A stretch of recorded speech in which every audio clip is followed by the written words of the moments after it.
Hello, everyone, and welcome back to the History of Egypt podcast, episode 138 The Lost Women of Amarna. This is a short little episode about some of the royal ladies who lived during the time of Akhenaten and Nefertiti. The Amarna period is famous for its women, influential ladies who held power at the court and within the regime. But towards the end of Akhenaten's reign and following his death, many of these women disappeared from history. As we wrap up the reigns of Akhenaten and Nefertiti, I thought we should give these women their due and consider what might have happened to them. This episode is supported by Maycost, Pernille, and Logan, who joined the Patreon as hereditary nobles. Thank you so much for your generous support. With your kindness, I can make offerings to Aten and Amun, that the two greatest gods will bless your names and grant you a long legacy. To everyone listening, thank you for joining me. I hope you enjoy the story.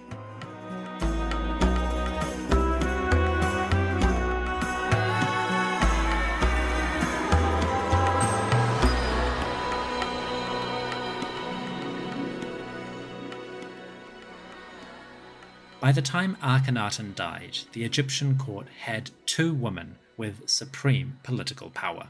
Besides the queen Nefertiti, the most noteworthy is the king's eldest daughter. Meritaten, Princess of Egypt, is a famous figure who played a pivotal role in some of the political events at this time. We have met Meritaten before in recent episodes. We explored her palace at the city of Amarna, and we discussed her marriage to the elusive figure of Smenkhkare. Since then, Meritaten has been in the background. We do not know much about what she was doing or what happened to her after the death of her father. This is relatively normal. Whenever a pharaoh died, the princesses he had borne tended to disappear. The next generation would come to power and start producing their own children, and in those cases, the new princesses would replace the old ones. So it's not surprising that Meritaten kind of vanishes after her father dies. Her political significance was rapidly dwindling, and artistically, she no longer had a major role. That being said, Meritaten could have been influential behind the scenes. We have already met the young prince Tutankhamun, who was born late in Akhenaten's reign and might be the king's son. Meritaten's relationship to Tutankhamun is uncertain. She could be his full-blood sister, or his half-sister, or his cousin. We simply do not know right now. One possibility is that Meritaten acted as the wet nurse for Tutankhamun. In the 1990s, a tomb came to light in the necropolis of Saqqara. The Saqqara necropolis has several tombs from the late 18th dynasty, particularly the reign of Tutankhamun. One of these tombs belonged to a woman named Maya, who acted as Tutankhamun's wet nurse, or Menat. This was the woman who breastfed and nourished the king, who sustained his life during his early years. The tomb of Maya bears images of this woman. We see her sitting on a chair while the young Tutankhamun sits on her knee. The wet nurse holds a hand up to the face of the young king, honoring him or imparting some kind of blessing. This is a relatively unusual pose. We don't often see a king sitting on someone's lap unless it is a goddess. In this sense, Maya is sitting in the pose of a goddess like Hathor or Isis. She is caring for the young ruler and giving him his livelihood. It's a prominent position, and the artistic scene is quite significant in a historical sense. What's important about this, though, is the name. The name of Maya, the wet nurse of Tutankhamun, might be an alternate version of Meritaten. In a previous episode, we saw a letter from the king of Babylon that referred to the princess Mayati. This was a reference to the princess Meritaten, and it seems like it might be the real pronunciation of her name. If Meritaten was alive during the reign of Tutankhamun, she might have dropped the Aten part of her name. In this case, the pronunciation of her name might have changed from Mayati simply to Maya. In this scenario, it is possible that the wet nurse of Tutankhamun and the princess of Amarna, daughter of Akhenaten, are the same individual. There is also some circumstantial evidence that this might be the case. The images of Maya in her tomb bear a passing resemblance to images of Meritaten from tombs and temple scenes at the city of Amarna. That is quite subjective. The artistic style of the time tends to emphasize certain features like almond-shaped eyes, short noses, and slightly elongated chins. So, comparing two different artistic scenes and figuring out if they are the same individual is tricky. So we can't use that as firm evidence.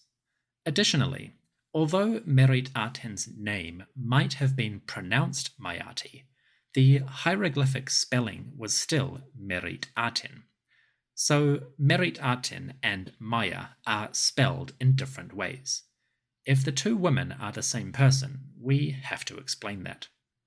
The idea that Meritaten transitioned to being a wet nurse and caretaker for the young Tutankhaten is reasonably possible. We do not have any confirmation yet, but it is definitely something that might have happened. For now, we will leave it as a maybe. But before I go, I should give a shout out to Anand Balaji, who brought this idea to my attention. Thanks, Anand.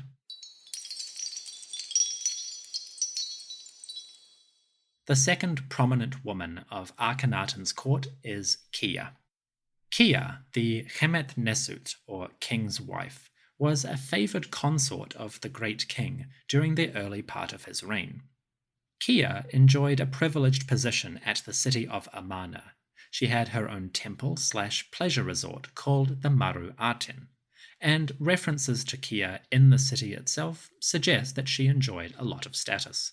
Fair enough. She was Akhenaten's second wife.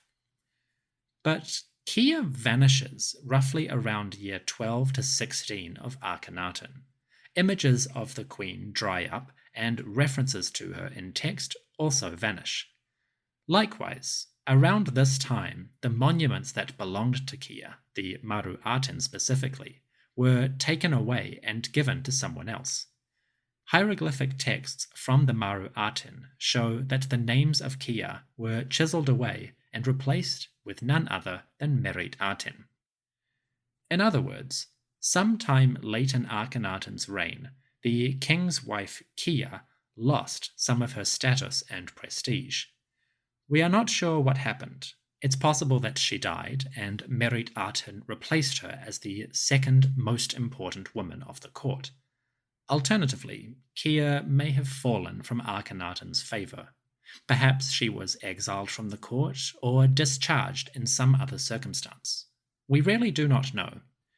What we do know is that Kiya's names and images were replaced by Meritaten in monuments, and artifacts from this time seem to have been repurposed. A couple of objects from the tomb KV55 seem to originally have belonged to Kiya. The canopic jars in that tomb, and possibly the coffin as well, belonged to Kiya originally, but later they were modified to suit another owner.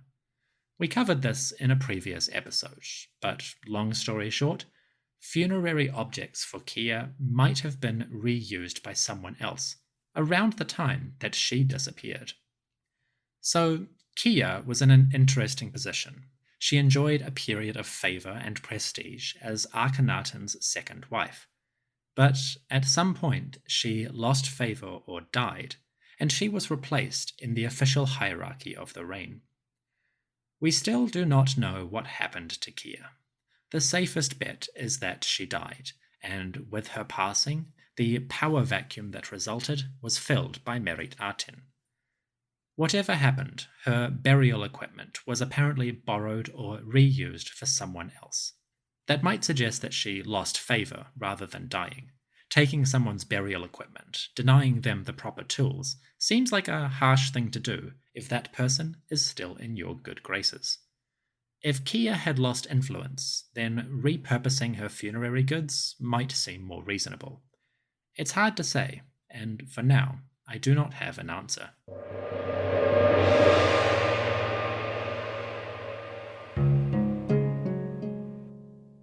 So Meritaten retired or transitioned to a new role. Kiya fell out of favor or died. Both of these women kind of disappear towards the end of Akhenaten's reign. But the third example is two women who appear for the first time. Late in the reign of Akhenaten, artistic scenes show up referencing two new daughters. These are called the Tasherit children. A pair of young girls named Meritaten Tasherit and Ankesen Pa'aten Tasherit show up at the end of Akhenaten's reign. Their names are quite simple. The first part, Meritaten and Ankesen Pa'aten, refer to two of the king's elder daughters. The Tasherit part is interesting because it essentially means the younger. In other words, we have Meritaten the younger and Ankesen Pa'aten the younger. These daughters show up on blocks recovered from the town of Murnane. They seem to depict a scene related to the royal family, but historians are still unsure what to make of these two young children.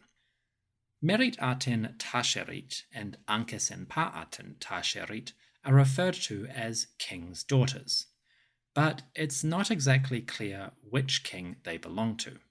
Various studies have proposed that these two daughters might be younger children of Akhenaten. The mother is a bit of a mystery. Some scholars suggest that the names Meritaten Tasherit and Ankesen Pa'aten Tasherit might refer to the girls' mothers. In other words, some people wonder if Akhenaten fathered two new daughters with two of his pre-existing daughters. This would be a rare case where royal incest could be definitively proved. Unfortunately, those scholars tend to exaggerate how much we actually know about the Tasherits. The texts that survive refer to them as king's daughters, but they do not make it clear which king they are the children of. Likewise, a couple of fragmentary texts seem to indicate that the girl's mother is actually Nefertiti. Again, this is all quite uncertain, and future research might provide new answers. But at the moment, the idea that the Tasherit children are incestuous daughters of Akhenaten is difficult to substantiate, at best. At worst, it is a gross misrepresentation of the evidence. If these girls are children of Meritaten and Ankesen Pa'aten, then they must have been born quite late.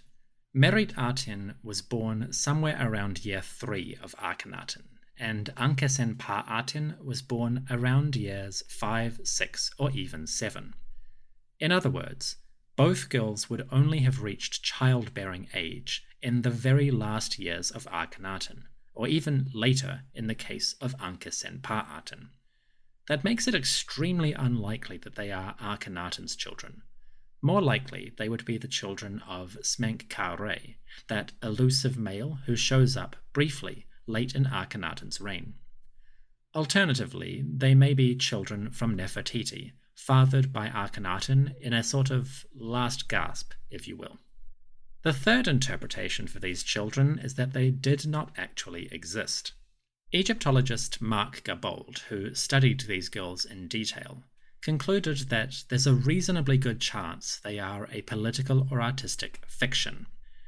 The girls only appear in a couple of small scenes that are fragmentary, and these scenes originally belonged to someone else, the king's wife, Kiya. In that case, it's possible that the Tasherit daughters only exist as a way of filling a gap in a pre-existing scene. The images were recarved, and in order to fill in the space, they might have been added later. Aidan Dodson follows this argument in his own studies, and it is one that might explain where these children come from. They are an invention.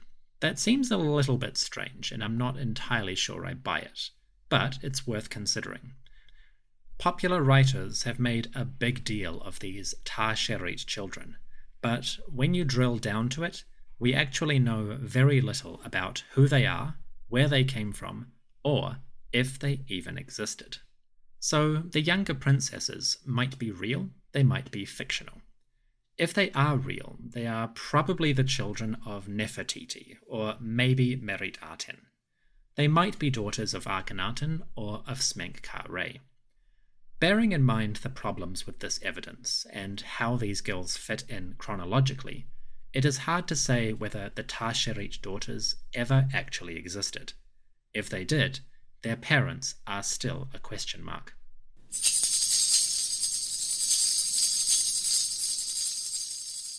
Of course, there were other women who were prominent at the court of Akhenaten. The most significant is the king's third daughter, the princess Ankh-Esen-Pa-Aten. We will meet Ankh-Esen-Pa-Aten next episode. She is going to carry on in a major political role when, following the death of Nefertiti, the young prince Tutankhamun becomes king. Ankh-Esen-Pa-Aten would marry Tutankhamun and become the new queen of Egypt. In history, she is better known as Ankh-Esen-Amun.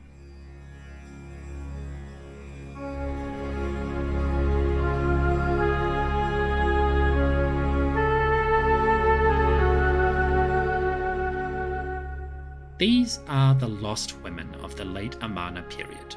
The eldest daughter, Meritaten, disappears from the historical records. The lady Kiya does the same. And in the last years of Akhenaten, the strange younger princesses are an enigma. Possibly real, possibly fiction. Either way, all of these women vanish at the end of Akhenaten's rule. What happened to them is still a mystery. We now come to the end of today's episode. The podcast will return in 2 weeks when we begin the reign of King Tutankhaten, better known as Tutankhamun. It is a chapter that many people have been anticipating. Now we finally begin. The rule of the boy king and the lesser known aspects of his life. That is in 2 weeks. See you soon.